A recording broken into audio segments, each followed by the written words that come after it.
Bonjour à toutes et à tous, bienvenue dans le podcast du Frisson Sport Club. Aujourd'hui, on se retrouve pour une édition très spéciale dans quelques jours maintenant, dans une dizaine de jours. Nous avons le Ballon d'Or 2022 qui arrive. Gros suspense cette année, pas du tout, pas du tout. On sait qui sera Ballon d'Or, mais on voulait vous proposer notre top 10 de la saison, une grande saison 2021-2022. Je pense qu'on a des choix et des sélections différentes. Donc on va en débattre aujourd'hui. Peut-être un petit mot chacun, parce qu'on va pas mettre un suspense de ouf sur le vainqueur. Karim Benzema sera Ballon d'Or en 2022. Plus que logique. Qu'est-ce que vous retenez peut-être de sa saison ou est-ce que vous trouvez ça mérité? Peut-être pas. Qu'est-ce que vous pensez de la saison de Benzema? Alors, non, Benzema, très grosse saison, c'est sûr. C'est clairement grâce à Benzema que le Real Madrid remporte cette Ligue des Champions. Il a marqué plus de buts que de tirs. Donc, en très grosse saison de Karim. Franchement, pas de grand débat sur le fait qu'il remportera Pas de commentaire. ce petit ballon d'or. Romain, un commentaire peut-être? Bah oui, saison parfaite. Et puis surtout, on peut souligner le fait qu'il revient en quelque sorte, pas de loin, mais c'est assez beau à voir un joueur comme ça qui, au final, sur une de ses dernières, de toutes ses saisons professionnelles, va réussir à atteindre le Graal pour le palmarès individuel qu'un joueur puisse avoir. Donc pour l'ensemble de sa carrière, ça va être un beau moment à voir. Et surtout, le premier ballon d'or français depuis Zinedine. Oui, depuis Zinedine. On rappelle que dans les 30 nommés, il n'y a pas Léo Messi, qui sera peut-être l'un des favoris pour celui de 2023. On verra. Donc, ce que je vous propose, les amis, on va partir du 10e. Même si on a spoilé notre premier, c'est pas très grave. On va partir du 10e, 9, 8, ainsi de suite, jusqu'au 2e. On peut commencer avec toi, Axel, quel est ton 10e joueur de l'année? Eh bien, malheureusement, on ne peut pas avoir de petits choix fantasques, vu que là, il y a déjà 30 nommés, donc je suis un peu déçu de ne pas pouvoir mettre Willy Bolly dans ce top 10. Je suis un peu voilà. Mais pour moi, je mettrais quand même Christophe Nkunku, même si je ne porte pas forcément ce joueur dans mon cœur. Parce que je le trouve extrêmement surcoté. Voilà, mec, il est milieu central au PSG. L'année d'après, il est titulaire en pointe. Il met 106 buts, 800 passes décisives. Mais voilà, sur la saison, il fait de belles performances. Donc moi, ça sera Christo. Nkunku, meilleur joueur de Bundesliga? Oui. Accessoirement. Devant un certain Robert. Romain, as-tu le même? Non, Christopher ne fait pas partie de mon top 10. J'ai longtemps hésité pour cette 10e place parce que je voulais qu'un joueur qui me tient très à cœur y figure. Et donc, c'est ce que j'ai décidé de faire. Alors, peut-être au dépend d'autres joueurs, vous allez me dire qu'ils sont pas dans le top 10 et qu'ils devraient y être. Mais j'ai décidé de mettre Joao Cancelo 10e. Parce que, et puis encore aujourd'hui, il fait une saison magnifique à City, champion évidemment, titulaire en devenant le meilleur joueur du monde à son poste, qui n'est même pas le sien de base, puisque Guardiola a décidé de le changer de côté pour pouvoir titulariser Walker. Et puis, comme il sait tout faire, numéro 10, passeur, buteur, on l'a encore vu aujourd'hui, même si ça ne rentre pas dans le... Face à Southampton. La grande équipe, un superbe but, même si ça ne compte pas évidemment dans ce ballon-là. Donc voilà, j'ai décidé de le faire figurer dans mon top 10 et puis il est bien reparti cette saison pour y figurer aussi l'année prochaine. Ouais, c'est possible. Écoutez, moi j'ai un autre joueur encore. Cancelo et Nkunku ne sont pas dans mon top 10. Super. Oui, je ferai un post pour m'excuser. J'ai décidé de récompenser un joueur qui est souvent cité dans les joueurs sous-cotés de la planète foot et qui, je trouve, pour le coup, a eu une saison encore sous-cotée. Je parle d'Hugminson. Hugminson qui a quand même fini meilleur buteur du championnat le plus relevé du monde, sans tirer les pénaltys à Tottenham, et surtout en jouant à Tottenham. Et avec beaucoup de passes décisives aussi. Avec plusieurs passes décisives, en sachant que quand tu as des Manchester City, des Liverpool, des Chelsea qui sont devant toi, c'est pas forcément facile de finir meilleur buteur. Son l'a fait, et comme je le dis, sans tirer les pénaltys. Ex aequo avec Salah, oui. Bon, ça c'est un détail. Mais je tenais vraiment à le souligner. Et bon, le 10e, pour moi, le 10e de ce classement, c'était aussi un peu symbolique. Hein. C'est les mentions honorables. Exactement. Donc, je trouvais que c'était intéressant de le mettre. Et puis, je l'ai aussi mis parce qu'il y a 2-3 clubs qui vont se partager beaucoup de place dans ce classement. Donc, mettre un joueur qui sort un peu du lot dans un club plus petit, ça pourrait être intéressant. C'est beau. On enchaîne. Je vais commencer par Romain cette fois. Pour ton 9e, Romain. Après Cancelo, qui mets-tu? Eh bien, après Cancelo, on a un autre joueur de Manchester City qui se place en 9e position. Alors, il aurait pu être plus haut. Bon, de toute façon, il y a plein de joueurs City, qui ont fait des super saisons. C'est difficile de les placer. À City, ils sont tous exceptionnels. Donc, il faut en choisir parmi certains. Mais c'est Bernardo Silva que j'ai décidé de placer 9e parce qu'il a encore fait une saison époustouflante comme il sait le faire. Je ne vais pas répéter ce que j'ai dit sur Cancelo. Ils ont évidemment fini champions tous les deux. On peut retenir son but fabuleux face au Real au match aller à l'Etihad, même si ça leur a coûté ensuite une élimination plus tard. Mais super saison pour lui et top 10 amplement mérité. Axel, Bernardo Silva est-il 9e? Non, malheureusement, j'ai décidé de mettre quand même un Français aussi. Moi, je mets Coco avant. Et là, je vais mettre qui d'autre que le grand fromage avec bon de Lahore, Kylian Mbappé. Malheureusement pour lui, il se fait sortir en 8e, 16e ou 32e, là, je ne sais plus trop. Ouais, 8e, ouais. Ouais, par là, pas de preuve. Et je fermais les yeux sûrement. Mais non, grosse saison quand même Mbappé qui marquait à tous les matchs. C'était vraiment quelque chose de très beau à voir, de le voir évoluer en Ligue 1, parce que on n'a pas vu autre part. Donc je mettrai quand même Mbappé à cette place et j'espère le voir un peu plus haut cette année. Eh bien écoutez, moi j'ai mis un joueur qui, il me semble, si je ne me trompe pas, a fini meilleur joueur de Serie A la saison passée. Il est gardien, il est français. C'est Mike Maignan, qui est à ma 9e position. J'ai hésité à mettre Bernardo Silva dans ce top 10, mais il n'y est pas. Voilà, j'ai pas d'explication. Super. Mais bon, c'est vrai que City, c'est plutôt un collectif plus que des individualités. Donc Cancelo, Bernardo, on aurait pu aussi penser à Rodri qui a fait une super saison, il y en a plein. Donc j'ai préféré aussi récompenser Mike Maignan qui, mine de rien, peut-être offre le titre à Milan pour sa régularité. Et offrir un titre de Serie A à Milan, c'est quand même quelque chose d'historique, d'exceptionnel. Ça fait très longtemps qu'ils n'avaient pas été champions. Donc voilà. J'en profite pour dire que Rodri, ne pas être dans les 30, il y a quand même oui, c'est vrai que Rodri n'est pas dans les 30. On poussera un coup de gueule après le top 10, je pense. Mais lui, pour le coup, c'est peut-être le joueur le plus sous-côté de la planète. C'est possible, oui. On n'en parle jamais. On parle quand même peut-être du meilleur 6 du monde actuellement. Oui. Enfin, c'est même pas peut-être. Oui, c'est le meilleur. C'est le meilleur 6 du monde actuellement. Super Rodri. Qui a 78 de passes sur FIFA. Ouais. Je crois qu'Mbappé a plus. Je crois que Tolisso a plus. Alors qu'il n'a pas fait une passe depuis Monaco. On m'a dit dans l'oreillette. Depuis la passe pour Falcao, il n'a plus fait de passe. Bon, ça reste à prouver, mais pourquoi pas. Axel, je te laisse enchaîner. Donc Nkunku, Mbappé. Et puis après, on en a déjà parlé, mais j'ai mis Cancelo en 8e. Ah oui. Ouais, très très grosse séance Cancelo, le meilleur latéral gauche. Et droit. Au monde. Et droit, oui, non. Je dis pas meilleur latéral gauche de Manchester. Mais ouais, meilleur latéral gauche, meilleur latéral droit, meilleur défenseur, je pense, il sait tout faire. Donc Romain a déjà parlé, on va pas s'éterniser dessus. Mais non, Cancelo, très très grosse saison. Et pour moi, 8e, ça reste une bonne place. Ah, c'est pas mal. Romain, ton 8e. Mon 8e joueur, là pareil, vous allez pouvoir me dire potentiellement qu'il mérité d'être placé plus haut, mais c'est Modric que j'ai placé en 8e position. Saison magnifique pour Modric. On va retenir évidemment toutes les doubles confrontations merveilleuses pour le Real face à Paris, Chelsea, Manchester City et puis Liverpool à la fin. Il nous a rappelé encore une fois qu'en claquette, ça peut être le meilleur milieu du monde quand il est dans un grand soir. C'est un joueur fabuleux et qui est donc placé pour moi dans cette 8e position. Eh bien, écoutez, messieurs, c'est un perfect. Bah non. Mais j'ai également mis Modric, 8e de ce classement. J'ai pas beaucoup plus de choses à rajouter. Je vais pas dire que c'est la plus grande saison de l'histoire de Modric. Non, bien sûr. Mais dans les moments clés, on retient les grands joueurs, on retient les grands moments. Et il a été très décisif sur les doubles confrontations, comme tu l'as dit. Et à un moment donné, quand tu es champion d'Europe. Cet extérieur pour Rodrigo. Exactement, c'est l'image, je pense, qu'on retiendra de sa saison.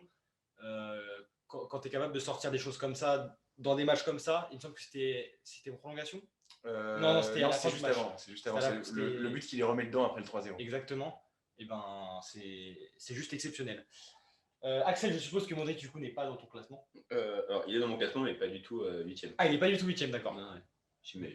Excuse-moi. Pas spoiler, mais je me veux plus. Je vais peut-être enchaîner, moi, directement avec mon 7e. à mon grand désarroi, à mon grand malheur, j'ai mis Mbappé 7e de ce classement. On peut peut-être rappeler juste qu'aucun de nous trois a mis Lewandowski dans le top 10. Si, il est dedans. Ah, ok, il est dedans, pardon. Super, on en parlera après du coup. Mbappé 7e. Très compliqué de le mettre plus haut et en même temps compliqué de ne pas le mettre dans le top 10 parce que ça a été le seul joueur, ça a été quasiment le seul joueur du PSG à être bon la saison dernière sur la continuité. En tout cas offensivement, c'est sûr. Donc c'est exceptionnel ce qui se passe. Alors attendez, breaking news. Calmons le podcast. Je viens de gagner 16 € sur Betclic en posant 1 € cote à 16 grâce à un but de Dortmund. Voilà, bon, j'arrête. Je quitte le Frisson Sport Club. Je pars m'acheter un yacht, les amis. Trop frisson. Voilà, bon, je repars sur Mbappé. Mbappé, du coup, exceptionnel individuellement. Donc voilà, rien à dire. C'est mon 7e de ce classement. Romain, qui est 7e pour toi? Alors, le 7e joueur de ce classement, du coup, vous allez peut-être m'insulter parce qu'il n'est pas présent dans le vôtre, mais j'ai quand même décidé de mettre Lewandowski. Moi, je t'insulte. Parce qu'on va pas s'étaler, il a mis beaucoup de buts. Voilà. Donc, il mérite d'être dans ce top 10 pour le nombre de buts qu'il a mis, qu'il continue de mettre. Bon, après. C'est fou de résumer la saison de Lewandowski, il a mis beaucoup de buts. C'est dire à quel point il est tellement pas impactant dans un match. Franchement, je ne l'ai pas mis parce qu'en Ligue des Champions, c'est catastrophique avec le Bayern. En Ligue des Champions, même chez lui, c'est catastrophique. Avec sa femme, c'est catastrophique. Il est catastrophique partout. Juste, il est là, dans les 6 mètres, il met son petit point dessus. C'est cette célébration en croix. Là, surtout 7e, je trouve que tu le mets un peu haut. Quoi. Bon, écoutez, c'est mon avis, c'est mon top 10. Oui, c'est ton avis. Faudra assumer. Après. Voilà, j'ai décidé quand même. Aussi, quoi. J'ai décidé quand même de mettre le bon. Robert dans ce classement et j'attends votre 7e. Tu seras attaqué en diffamation, quoi. Moi, c'est Mbappé, mon 7e. Oui, pardon. Alors, du coup, moi, mon 7e, c'est mon premier joueur du Real Madrid que j'ai décidé de mettre. Très, très grosse saison de Vinicius Junior. Tu le mets 7e? J'ai mis 7e. La vache. Ouais. C'est très, très bas. C'est très, très bas, c'est-à-dire. C'est très bas. Tu l'as mis plus haut ou... Ah bah, on verra, mais... Top 10 ou pas? Ah bah oui, top 10, oui. Ah voilà, donc 7e, oui, c'est mon avis. 7e, c'est mal payé, je trouve. Non, 7e, ouais, après 7e, pour moi, c'était une bonne place pour lui. Il a quand même raté pas mal. Il a été très impactant avec Benzema. Il a réussi à créer vraiment une belle complicité. Donc 7e, ouais. Le duo, c'est son premier top 10, si je dis pas de bêtises. Oui. Donc j'imagine le voir encore plus haut cette année. Mais voilà, pour moi, ça fait quand même une belle entrée dans le top 10 et ça reste un très, très, très bon attaquant. D'accord. Bon, pour le coup, là, je trouve que tu sous-cotes un peu Vini, mais... moi, je suis pas fan du joueur en même temps, donc non, mais j'essaye d'être... Tu nous diras aussi, peut-être, tu as 6 joueurs plus haut, hein, donc tu me diras... Ouais, par là. Tu me diras lesquels. Ouais, j'ai mis Menez. On passe maintenant au top 6. Le 6e. Je peux peut-être commencer. Je me permets. Je t'envoie la main. J'ai mis Sadio Mané. Sadio Mané 6e. Pourquoi pas plus haut? Parce que pour moi, le top 5 était... pour moi, il y a vraiment un top 5. Ils sont 5. Ils sont 5. Mais vraiment, il y avait un top 5 clair. Mm-hmm. Et pour moi, Mané est juste en dessous de ces 5 mecs. Vainqueur de la CAN. Il qualifie aussi, enfin, c'est pas lui qui qualifie tout seul son pays, mais qualification pour la Coupe du Monde. Plus une saison avec plutôt des bonnes stats avec Liverpool. Ils font finale de Ligue des Champions. Il y a beaucoup de choses à dire de manière positive, on peut dire, sur Mané. Et pourquoi il n'est pas plus haut? Parce que individuellement, il reste en dessous, comme je l'ai dit, des 5 de devant. Donc voilà, Mané 6e. Je pense que c'est plutôt bien payé aussi. Et ça récompense une saison collectivement plutôt réussie avec Liverpool et le Sénégal. Romain, oui, ton 6e. Mon 6e joueur, c'est son meilleur ami. C'est Mohamed Salah qui figure dans ce classement. Et qui a fait une saison, il a fait une saison exceptionnelle. Première partie de saison surtout. Une première partie de saison étincelante où vraiment pour le coup il marchait sur l'eau et c'était assez fou à voir. Ouais. Donc énorme saison pour lui qui continue de prouver que ce n'est pas un one season wonder comme il était appelé suite à sa première saison exceptionnelle avec Liverpool. Il assume complètement son rôle de patron de cette équipe. Maintenant encore plus depuis que Mané est parti, même si ça se passe moins bien pour eux, mais pour moi il mérite complètement cette 6e place, voire plus, mais bon après tout est laissé au jugement des experts. Mais pour rebondir là-dessus, je vous prends un peu de cours, mais j'ai mis Mané 6e pour les mêmes raisons qu'Alexandre. Et j'ai mis Salah 5e pour les mêmes raisons que Romain. Du coup, donc pour moi 6e Mané parce que très très grosse saison de sa part quand même, que ce soit avec le Sénégal, plus avec le Sénégal qu'avec Liverpool. Et d'à côté, tu as Salah qui porte totalement Liverpool cette année. Donc voilà, donc 2 grosses saisons de 2 gros attaquants. J'ai mis Salah 5e, on peut enchaîner. Okay, voilà. J'ai mis Salah 5e. Entre les deux, pour moi, la différence, c'est au niveau individuel. Salah, pour moi, était un cran au-dessus de Mané. Évidemment, il y a cette défaite à la CAN et il y a cette non-qualification en Coupe du Monde qui fait clairement tâche. Mais si on parle là, on parle quand même de Ballon d'Or. Et pour moi, Salah, sur la première partie de saison, était niveau Ballon d'Or et était quasiment le meilleur joueur du monde sur la première partie de saison. Ouais. Après, c'est devenu Mbappé. Après, évidemment, il descend dans le classement au fur et à mesure parce que bon, tu as des joueurs exceptionnels devant. Mais Salah 5e. Donc Mané 6, Salah 5. Romain, toi, tu as mis Salah 6. Est-ce que Mané est 5? Non, Mané n'est pas 5, puisque Mané ne figure pas dans mon top 10. D'ailleurs, il est 11e. Oh la vache! C'était le choix fort à faire, mais j'étais obligé pour Cancelo. C'est pour ça que j'attendais qu'on me. Ah oui, d'accord, ok. J'avais envie de le mettre. Ah ouais, t'es très très dur là. Ouais, je suis un peu dur, c'est vrai. Non, mais je voulais mettre Cancelo parce que ça me touchait et puis je suis pas là pour être objectif. Donc, bah, un petit peu quand même. Donc j'ai décidé de le mettre. On peut l'être un peu. Cinquième. Mon cinquième, on en parlait encore. Mon cinquième s'appelle Kylian Mbappé. Ok. Parce qu'il a fait une saison pour le coup stratosphérique, que ce soit statistiquement et puis même sur le statut de leader de cette équipe qui s'est un peu créé tout seul cette saison-là avec les mauvaises saisons de Messi et Neymar. Pour le coup, il a porté un PSG vraiment fade pendant toute une saison en marquant constamment, en finissant meilleur buteur et passeur du championnat, si je ne dis pas de bêtises. Une campagne de Ligue des Champions qui aurait dû mieux continuer, mais qui est quand même assez exceptionnelle pour lui avec cette double confrontation.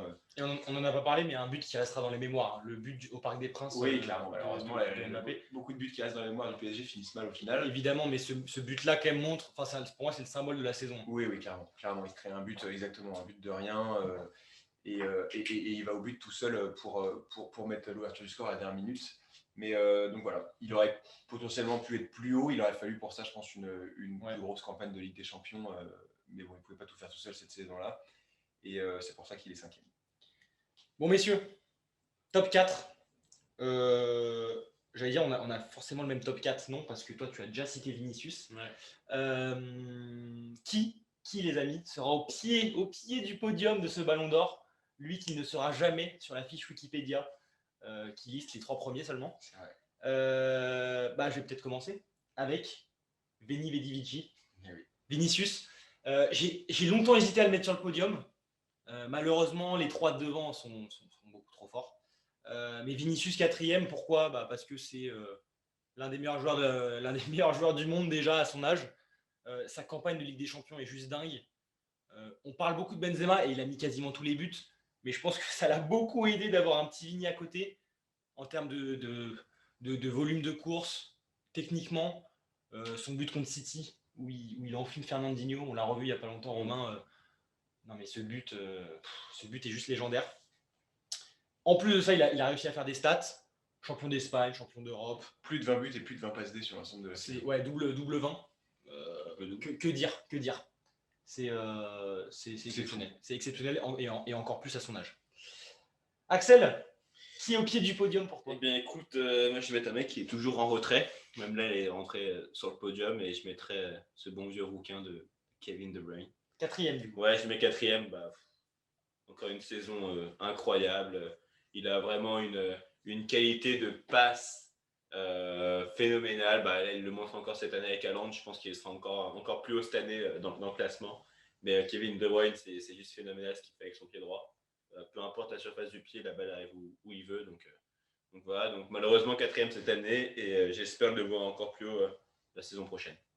Romain, est-ce que Kevin De Bruyne ou Vinicius est au pied de ton podium? Oui.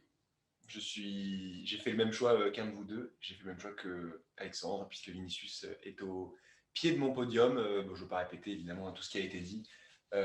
Saison extraordinaire. Et puis le podium viendra pour lui s'il continue comme ça. Ouais, voir le trophée. Peut-être un jour. Romain, tu peux peut-être enchaîner. Là, on passe au top 3. Là, il ne faut pas se rater, les gars. Ouais. Là, c'est grosse pression qui est entre vos mains. Logiquement, on se doute un peu pour chacun des joueurs qui restent, je pense. J'ai du coup mis De Bruyne un cran au-dessus par rapport à ce qu'Axel mettait. J'ai décidé de le mettre en 3e position avec une saison tout à fait fabuleuse. il aurait potentiellement pu être plus haut, mais il y a eu ces petites blessures au début de la saison quand même qui lui ont valu d'être un peu absent. Bon, après, il a su se rattraper comme il fallait dès qu'il est revenu, mais saison stratosphérique de Bruyne, impressionnante de régularité et de génie tout simplement. Ça se joue à un but de Rodrigo pour être pas ballon d'or, mais très Ouais, très proche, quoi. pourquoi pas, ça aurait pu, c'est vrai. Ça aurait pu, c'est vrai. Mais donc voilà, De Bruyne qui est en 3e position, qui ferme la marche dans ce podium. Et les deux, ce sera pour plus tard. Ouais, bah, du coup, je peux enchaîner vite fait, juste parce que j'ai mis aussi, donc pour l'instant, on a le 4e et le 3e, enfin le même, quoi. Ouais, Je normalement, sais pas parler français. pareil pour le 2 et 1. De Bruyne, homme des grands matchs, surtout. Moi, j'ai retenu. Homme des grands matchs. Et puis, pour moi, c'est le meilleur joueur de la meilleure équipe. Alors, la meilleure équipe, on va dire que c'est le Real parce que c'est elle qui a gagné. Mais pour moi, la meilleure équipe de la saison, c'est City, champion d'Angleterre. Et celle qui a proposé un football en Ligue des Champions qui était exceptionnel. Il a fallu que Rodrigo passe par là, mais De Bruyne dans cette équipe est stratosphérique. Il n'y a rien à dire. Axel, j'ai envie de savoir qui est ton 3e quand même, parce que je me doute du coup des 2 premiers qu'on a. Ouais, Ou pas. Non, je pense qu'on a les mêmes 2 premiers parce que en 3e, j'ai essayé de mettre qui d'autre que Luka Modric. Ah oui, c'est vrai, Ouais. on l'avait oublié. Je sais plus qui avait parlé, je crois que c'est Romain qui l'a mis dans son top. On l'a mis 8e tous les deux. Ah ouais, moi pour Modric, ça vaut plus que ça. Modric, ça a été le poumon du Real sans vraiment courir. Voilà, le mec, c'est grâce à lui vraiment que le Real élimine le PSG sur des coups de rein. Je crois que c'est Danilo qui refuse de mettre le pied. Oui, non, mais c'est. Enfin, la balle, il faut quand même faire la transition entre la défense et Benzema. Et très, très, très souvent, voire tout le temps, c'était par Modric que ça passait. Et pour moi, ça a été de l'artificier caché dans l'ombre, entre guillemets. Moi, je trouve que top 10, forcément. Pourquoi il n'est pas plus haut? Je ne sais pas si Romain, tu es d'accord, mais pourquoi il n'est pas plus haut? C'est aussi parce qu'il y a du moins bien, je trouve. Oui, quand même. Je trouve que le Real, quand tu mets un milieu de terrain dans ton top 3, le Real a souvent pris l'eau en Ligue des Champions, quand même. Et je pense que Modric n'y est pas pour rien non plus. Après, il n'a jamais vraiment défendu. C'est pas. Non, mais dans un milieu à 3, on a été habitué à voir un Real qui contrôle parfois le tempo d'un match. C'est vrai que contre le PSG, contre Chelsea et contre City, ils ont souvent été sous l'eau. Cette année, ils ont tout le temps pris l'eau, peu importe le match. Donc c'était leur style de jeu. Mais après, c'était pas. Mettre un Modric 3e, il n'a pas fait des masterclass. Moi, je retiens beaucoup de coups d'éclat. Et c'est un génie. C'est un génie à chaque match. Mais c'est un génie. Non, mais c'est un génie absolu. Mais c'est vrai que du coup, par rapport même à un De Bruyne sur la régularité. Oui, je suis d'accord. C'est pour ça. Mais après, on titille un peu parce que Modric, c'est un génie. Hein. Oui, clairement. C'est un génie absolu. On a nos 2 premiers. Au final, Benzema est premier. Donc, il reste plus qu'un joueur. Bon, on a tous le même, je pense. Bien sûr. L'homme qui aurait peut-être pu être Ballon d'Or si il avait gagné sans un Benzema exceptionnel. C'est vrai. Ça aurait été un événement. On parle quand même d'une des plus grandes saisons d'un gardien de ces dernières années. Ouais. Ça vaut un Neuer 2014 peut-être, ou pas, je sais pas. Il n'est pas champion du monde avec la Belgique. Ah ouais, mais c'est tout comme ce qu'il fait. Voilà, on peut le citer, un Thibaut Courtois. Oui. On parlait pas d'Areola. On parlait pas d'Adan, qui nous a posé un classique face à Marseille. Non, Thibaut Courtois, décisif à chaque match. À chaque fois que Benzema met un but, Courtois en sauvait un. Il en sauvait 4. Face à Liverpool. PSG, Chelsea, City, Liverpool, il a tout fait. Il leur a tout fait. Malgré tout, il a pris beaucoup de buts. Donc, on pourra reparler peut-être un jour de la défense du Real sur cette compétition. Mais bon, Thibaut Courtois, quoi. Thibaut Courtois. Saison exceptionnelle et c'est vrai, tellement imposant. Il fait peur aux équipes adverses. C'est un qui 3 mètres. Et puis, pas la moindre erreur. Il sauve le penalty de Messi en 8e. Enfin, on ne va pas citer tous ces arrêts, évidemment, qui ont été vraiment nombreux. Mais que ce soit en Liga comme en Ligue des Champions, il a été tout simplement exceptionnel. Et puis palmarès, du coup, Liga, Ligue des Champions, meilleur gardien du monde, que dire? J'ai déjà une grossièreté, mais c'est regrettable qu'il soit là face au PSG. Mais sinon, non, très très grand gardien et puis très grosse saison. Ça vaut un Neuer 2014 sans grand souci. Et c'est magnifique, messieurs. On a quasiment le même podium. On a quasiment les mêmes avis. On a les 4 mêmes. Il y en a un qui regarde les matchs et 2 autres qui. Ouais. Qui suivent le football via, Non, mais c'est vrai via que YouTube. c'est vrai que pour Modric, Non, mais il n'y a pas de souci. un peu compliqué. On fera aussi un message d'excuse pour Lucas, qui aura eu un ballon d'or Moi, je démissionne. qui aura eu un ballon d'or dans une génération dorée. Donc, Ouais. Volé d'ailleurs, non, celui-là. pas volé. Arrêtons les Ne repartons les pas non là-dessus. dits. Nous sommes là pour parler C'est de Ballon d'Or clairement 2022. Mbappé qui mérite le ballon d'or. Ouh la cette année. vache, ne repartons pas sur ces bêtises. Mais en tout cas, Modric, évidemment, joueur exceptionnel. Et puis bon, Griezmann. Cocorico, vive la France, Benzema va être ballon d'or, sauf énorme fraude. Ballon d'or pour un Non, Français. mais non, Pérez n'aura C'est pas besoin de sortir le chéquier normalement cette année, donc ça devrait le faire sans grand souci. Bon, et messieurs, peut-être finir sur un petit prono. Là, je vous prends de court parce que c'était pas prévu. J'ai eu une illumination. Après, on l'avait déjà annoncé un peu dans un podcast, mais qui pour vous, si vous devez me donner un nom, qui sera ballon d'or quand on se revoit dans un an? Je crois que le nom, bon, on a parlé en privé, mais je le rabâche sans cesse, et même dans ma bio Instagram, si vous voulez tout savoir. Voilà, on est fan de Neymar, et en tout cas pour moi, je le vois clairement ballon d'or cette année. C'est indéniable. Déjà, je suis totalement brésilien pour la Coupe du Monde. J'ai jamais été français personnellement. Je boycotte pas le Qatar. Bon, juste, j'ai appelé Deschamps pour lui dire que je ne serai pas disponible comme Alexandre. J'ai suivi ses conseils écologiques, mais sinon, non, je suis totalement brésilien. Fan de Neymar, je vais me faire la petite coupe de cheveux. Si jamais le Brésil gagne, je vais faire la même coupe de cheveux que Neymar. Voilà, je vous l'annonce. Romain, un petit nom comme ça, est-ce que pour toi Neymar peut être ballon d'or ou... Ah bah il peut, hein, mais, bon, là on est sur une saison où tout va se jouer quasiment avec la Coupe du Monde, même si la différence qui se faisait aussi, c'est que la Coupe du Monde est placée quand même différemment, et donc Ouais. on va peut-être aussi plus se rappeler de la Ligue des Champions qui, elle, va être Exactement. jouée après. On verra comment ça se passera pour lui, mais sur les standards. Mais Messi, elle est bien partie aussi. Hein. Messi et Neymar Oui, sont tous Messi, très bien partis. Frimpong, on peut en citer pas mal. Ça va peut-être causer aussi défaut à notre ami Erling Haaland qui a des Oui. records disproportionnés, mais qui lui ne la jouera pas. Non, il boycotte le Qatar aussi. Il boycotte le Ouais, Qatar ils sont aussi. écologiques. Mais on va rester optimiste et dire que Neymar va aller prendre ce ballon d'or que le football lui doit quand même. Ouais, ça serait beau. Mais écoutez, messieurs, je pense qu'on a fait le tour de ce ballon d'or. Une belle récompense. Beaucoup critiquent le ballon d'or. Moi, je trouve que c'est sympa quand même de pouvoir en discuter. C'est festif. Certains disent que c'est une distinction individuelle dans un sport collectif. Oui, monsieur. Oui, Cantona. On est là pour frissonner aussi. C'est vrai qu'après, plus tard, il y aura les frissons d'or qui seront la même chose, mais en plus touchant. Oui, voilà. Dans une dizaine d'années, ce sera le trophée le plus prestigieux.